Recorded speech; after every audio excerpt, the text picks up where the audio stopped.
إن الحمد لله نحمده ونستعينه ونستغفره ونعوذ بالله من شرور أنفسنا ومن سيئات أعمالنا من يهده الله فلا مضل له ومن يضلل فلا هادي له أشهد أن لا إله إلا الله وحده لا شريك له وأشهد أن محمدا عبده ورسوله Allahumma salli wa sallim wa barik ala nabiyina Muhammadin wa ala alihi wa sahbihi ajma'in. Ikhwan fiddin, azakumullah. Berkaitan dengan masalah orang yang muflis, yang bangkrut. Yang bangkrut di hari kiamat. Orang yang bangkrut di hari kiamat.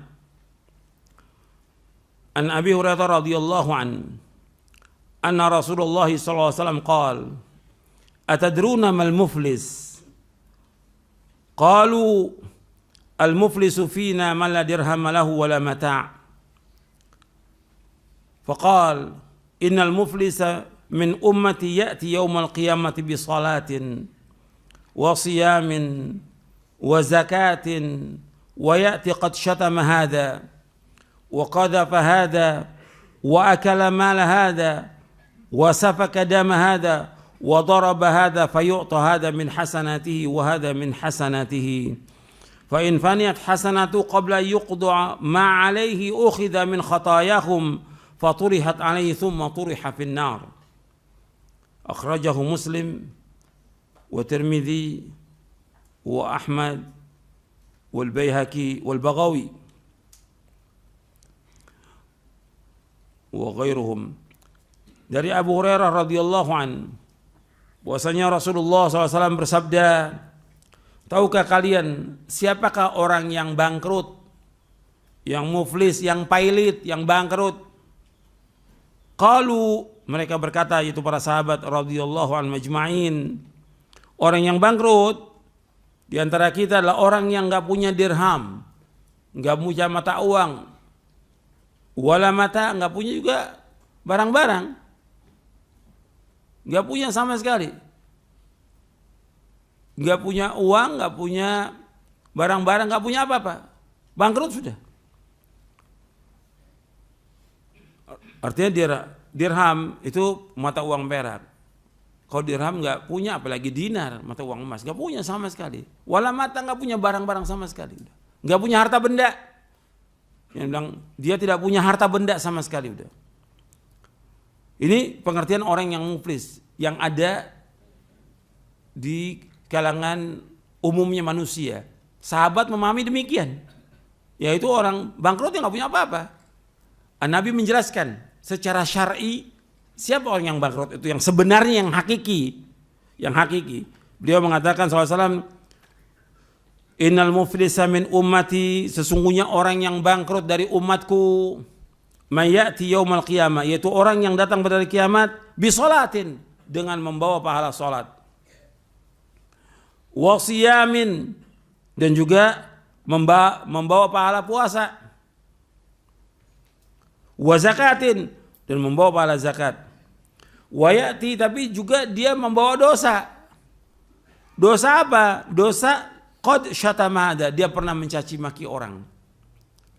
Wa qadhafa hadza, dia pernah menuduh orang. Wa akala mal, dia pernah memakan harta orang lain. Wa safaka dama, dia pernah menumpahkan darah orang lain. Wa daraba hadza, dia pernah memukul orang lain. Fa yu'ta hadza min hasanati wa hadza min hasanati, maka diberikan orang-orang ini dari kebaikannya. Kan di sana sudah enggak ada lagi dinar, dirham, udah nggak ada dari kiamat. Yang ada yaitu hasanat wa sayyiat. Jadi si A bawa pahala sholat, puasa, zakat, atau yang lain lah, banyak lagi amal-amal soleh yang lain yang dibawa. Si A ini pernah berbuat salah kepada si B, C, D, dan yang lainnya. Dia harus bayar karena dia pernah mencaci maki si fulan, bayar ini dengan kebaikannya. Dia pernah mengambil harta orang lain, pernah menipu, pernah utang nggak bayar, dipakai tuh bayar. Dan itu bukan satu, mungkin 10, mungkin 20 orang. Gitu. Makanya saya keras dalam masalah donasi ini, kesian bagi orang ini nanti dari kiamat. Berapa orang yang diambil uangnya, berapa ratus orang yang diambil uangnya. Berat itu dari kiamat ketika dia nggak melaksanakan dengan baik. Akan diberikan itu pada orang-orang itu. Sampai faniyat hasanatu, habis sudah kebaikannya dia. Pahala sholatnya, puasanya, zakat yang lain, habis sudah. Untuk apa? Untuk bayar orang-orang yang dizolimi oleh dia. Qabla yuqda ma'alai, sebelum selesai. Belum selesai ini. Akhirnya bagaimana? Ukhidha min khatayahum. Kesalahan orang-orang yang pernah dizolimi, orang-orang yang pernah diambil hartanya, orang-orang yang dia hutang enggak bayar, kesalahannya dia ditimpakan kepada orang ini, kepada si A ini. Faturiyat alaih, tsumma turiha finnar. Kemudian dimasukkan dia ke neraka dengan sebab itu. Ini namanya orang yang bangkrut, waliyatubillah sama-sama. Makanya antum hati-hati masalah ini. Makanya udah berkali-kali saya sampaikan dan terus akan saya sampaikan karena justru saya kasihan orang yang paling peduli kita yang menyampaikan kebenaran kepada umat ini. Peduli kita. Bukan peduli ngurusin uang orang, bukan. Peduli itu menjelaskan kebenaran kepada umat, Al-Quran wa sunnah la fahmi salaf, agar mereka faham tentang agama ini dan mereka tidak berbuat dosa dengan itu.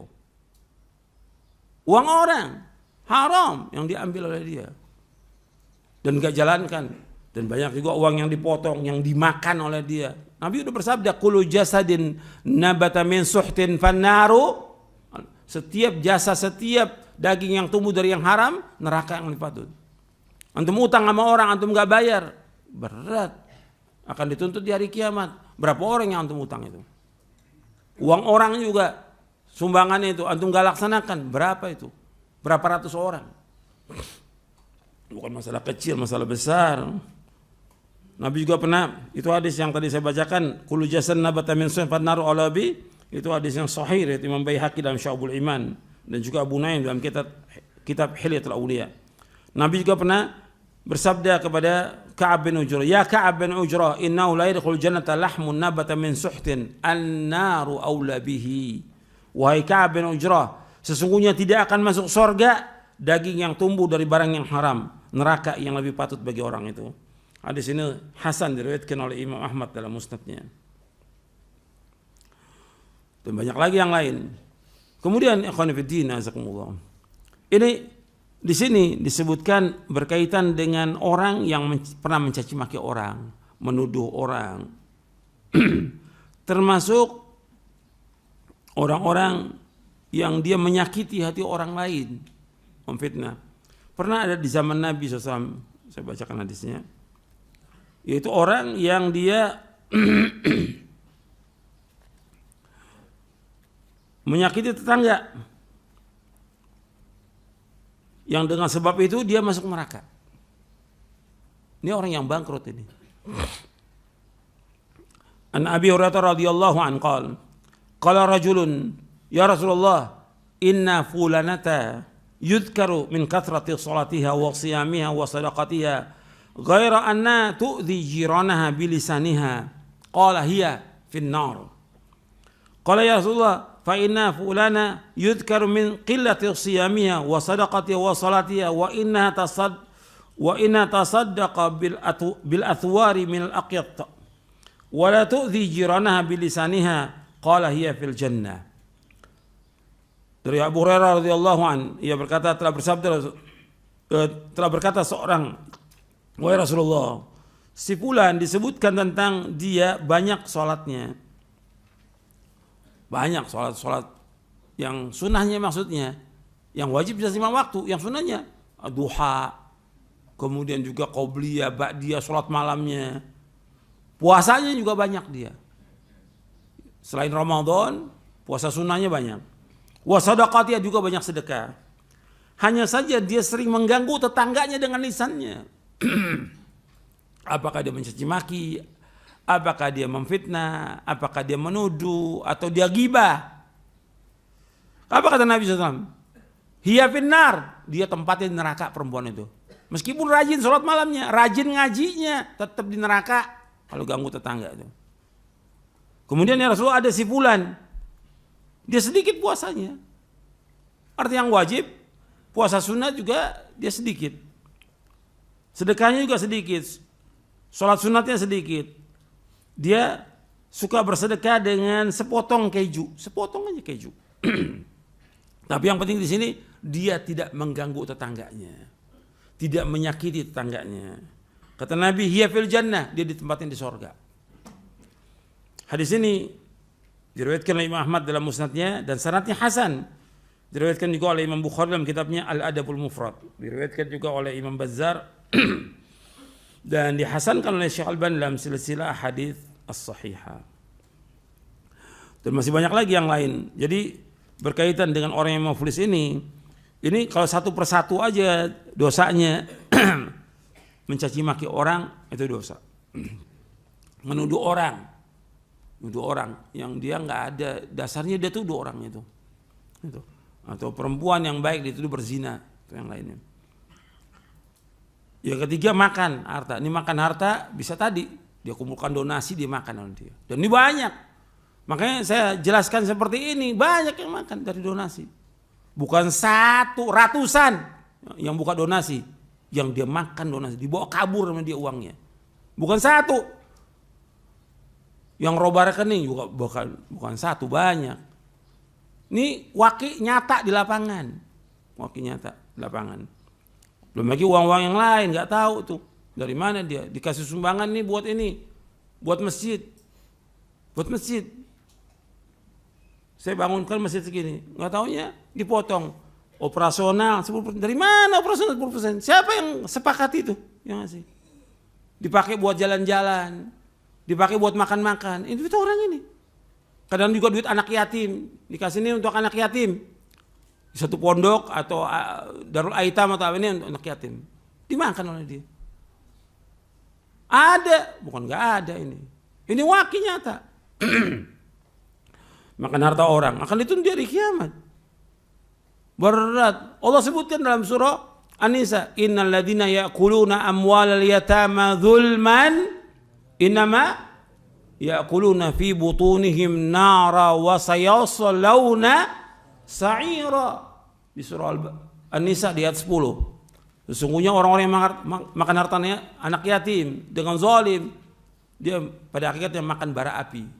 Dan dia akan masuk neraka dengan sebab itu. Bukan masalah kecil. Ini banyak ini. Pondok yatim, ini yatim. Orang ngasih untuk anak yatim. Kenapa dimakan harta itu? Dan masih banyak lagi yang lainnya. Contoh-contoh banyak sekali. Buat kegiatan ini, itu uang orang. Atau buat peduli, buat bantuan ini, segala macam. Kadang-kadang dia ngumpulkan bukan memang mau bantu orang, bukan. Kan karena kejadian ini di luar kota, bencana itu, dengan dia kumpulkan, dia pengen apa? Jalan-jalan. Kan enak naik pesawat tuh, duit orang. Dan ini bukan satu, ratusan yang seperti ini. Apa kita mau diam? Gitu. Ustaz-ustaz dia mau bela yang seperti itu. Ini kezoliman. Kesian orang itu di neraka nanti. Di hari kiamat. Makan harta kaum muslimin. Kemudian juga ada lagi yang menumpahkan darah. Ini perlu diingatkan. Menumpahkan darah kaum muslimin. Membunuh orang. Dan juga harus diingatkan juga. Kalau antum kenal pada aparat segala macam. Itu diingatkan. Apa aja tentara kayak polisi segala macam. Itu hati-hati loh. Menumpahkan darah kaum muslimin. Berat di hari kiamat. Berat di hari kiamat. Diingatkan. Antum punya teman kasih tahu. Kalau enggak kesian nanti di neraka dia. Wadarabahada, dan dia sering mukul orang, maka akan diambil tuh semua kebaikannya dia. Artinya kebaikannya dia yang dia kerjakan dari kebaikan diberikan kepada orang dizalimi. Sampai dia nggak punya apa-apa, masih banyak orang yang dizalimi oleh dia. Diberikan kepada orang itu, kemudian dimasukkan ke neraka dengan sebab itu. Jadi ini hati-hati yang seperti ini, yang saya ingatkan seperti ini, kesian, ya. Karena kalau kondisi yang ada sekarang ini secara umum manusia ini tidak amanah. Tidak amanah. Yang hilang pertama kali dari agama ini apa? Amanah. Yang hilang dari agama ini juga khusyuk. Sehingga engkau lihat kata Nabi orang-orang tidak salatnya tidak khusyuk. Kata Nabi SAW, awwalu ma tafqiduna min dinikum al-amanah. Yang pertama kali inna awwalu ma taftaqiduna min dinikum al-amanah. Yang pertama kali hilang dari agama kalian itu amanah. Ini diriwayatkan oleh Imam Tabrani dalam Mu'jamul Kabir dari Shaddad bin Aus dan dihasankan oleh Syekh Al-Albani dalam silsilah hadits as-sahihah. Kemudian juga yang pertama diangkat juga masalah khusyuk. Awwalu syai'in yurfa'u min hadhil ummah al-khusyu' hatta la tara fiha khashi'an. Yang pertama juga dari sesuatu yang diangkat dari agama dari umat ini khusyuk, sehingga engkau lihat orang salat enggak khusyuk. Ini juga diriwayatkan oleh Imam Tabrani dalam Jamul Kabir dari sahabat Abu Darda. Riwayat ini sahih dan Syekh Al-Albani dalam Sahih At-Targhib wa Tarhib. Jadi ini yang bisa saya sampaikan, mudah-mudahan sebagai nasihat untuk saya dan untuk antum sekalian, mudah-mudahan bermanfaat. Wassallallahu nabiyana Muhammadin sallallahu alaihi wasallam, subhanakallahumma bihamdik, asyhadu an la ilaha illa anta astaghfiruka wa atubu ilaik. Assalamualaikum warahmatullahi wabarakatuh.